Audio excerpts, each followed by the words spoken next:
Now, we were very excited last night when Eskom announced that load shedding would be over by Friday. After a week of planned outages, there was concern we're in for a prolonged period of load shedding.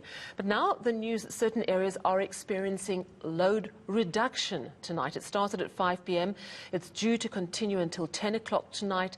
Areas including Soweto, the Vaal, Vanderbijl Park and Vereeniging. Well, to tell us all about it, I'm joined by Sikonathi Mantshantsha, who speaks for Eskom. Good evening, Sikonathi. We were so happy that load shedding was over, and now we've got load reduction. What's the difference?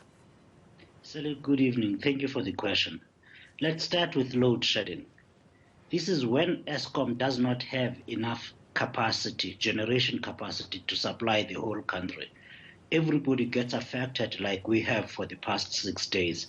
Everyone gets a share of the load shedding because Eskom does not have enough capacity. Load reduction, Eskom does not have a problem with generation capacity.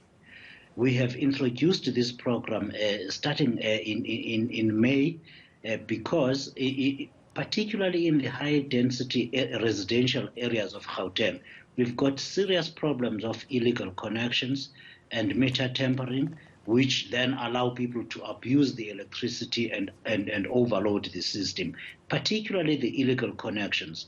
These then cost, they blow up the transformers and the mini substations. This has cost Gauteng alone R1 billion a year this past year. So Eskom found a better solution, which is still not perfect, to be that we will switch these suburbs as soon as you see that there's a high risk of explosions from these substations when people connect themselves illegally. We'll switch them off during the hours when the most damage occurs. That's between 5 in the morning and 9 in the morning, and again between 5 in the evening and 10 p.m. This, Sally, let's repeat again.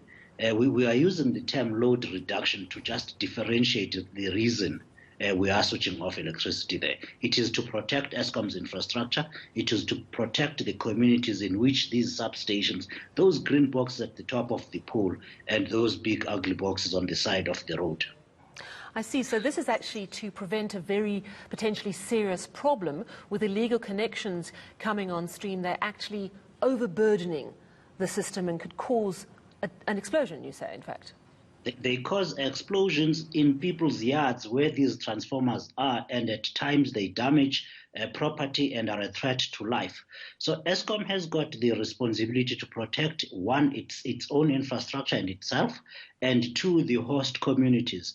If you have a transformer going through your line or through your yard, or a mini substation just outside your yard, there's real danger there of life being lost when these explosions occur, and when the people just come out and open these boxes and connect themselves illegally.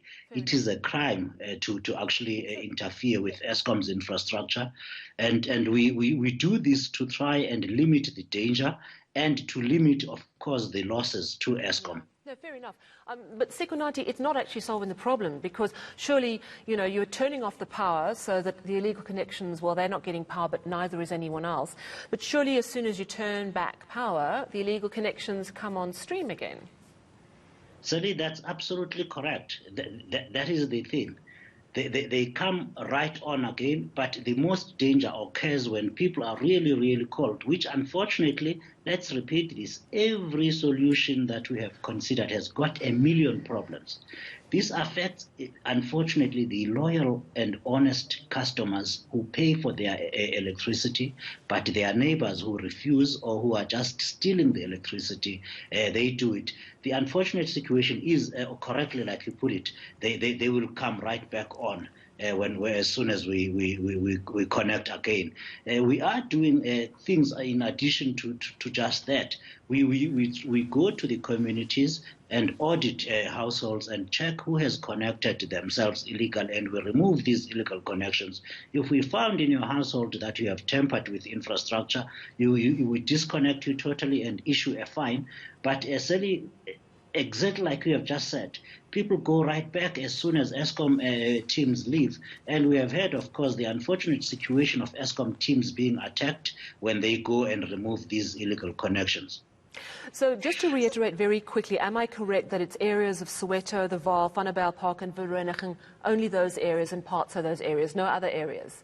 It's those and more similar townships and suburbs that are prone to illegal connections, that are prone to meter tampering. There are times when you find a squatter camp which has not yet been declared a township, because once it's declared a township can Eskom then legally connect that place. You'll be driving through a place and you're driving on top of wires, crossing from the side that has got legal connections, people connecting themselves illegally on the other side of the road.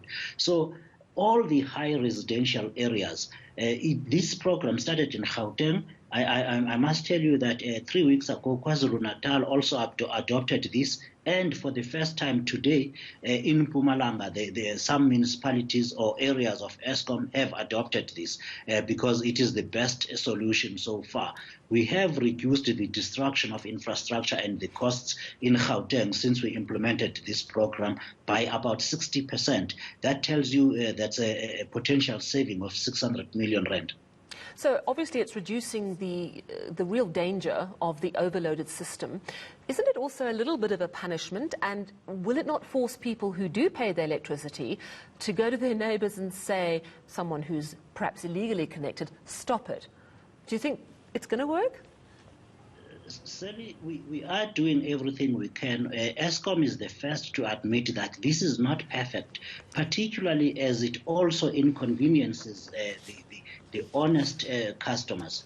We encourage people, we have programs to go out and encourage people to stop illegal connections, not just through a carrot, but through a stick as well. We also urge people to come out and stop these, because it's a crime. It's not just a crime against Eskom, it's a crime against the people who actually buy the electricity. These costs get added onto the accounts of the people who pay in the form of increased electricity costs. While I have you in very quickly, so no more load shedding. We're through that. That's all been repaired. Am I correct that we'll have no more load shedding, probably not for the weekend at the very least? And will there be load reduction this weekend? Sally, let's start with the last part. Whenever there is load shedding, there will be no load reductions. We cannot do both at the same time. So as soon as Eskom declares load shedding, load reduction falls away. That's the starting point. Now you are asking whether there will be no load shedding. Let me be frank with you. Eskom cannot tell you with any certainty that there will be no load shedding. This will be with us at least for another 2 years. Load shedding has been with us for 13 years already, but unfortunately, we still cannot say with absolute certainty there will be no load shedding. There may be no load shedding for the next few days, but we have told the people of South Africa, as they now know, that the infrastructure is quite unreliable, is unpredictable, and is under pressure. Yes, for now we have enough capacity, but these machines particularly, break any time and any day. Thank you very much. Sikonathi Mantshantsha from Eskom. Well, basically, guys, prepare for anything. But if there's load reduction, there's no load shedding and vice versa.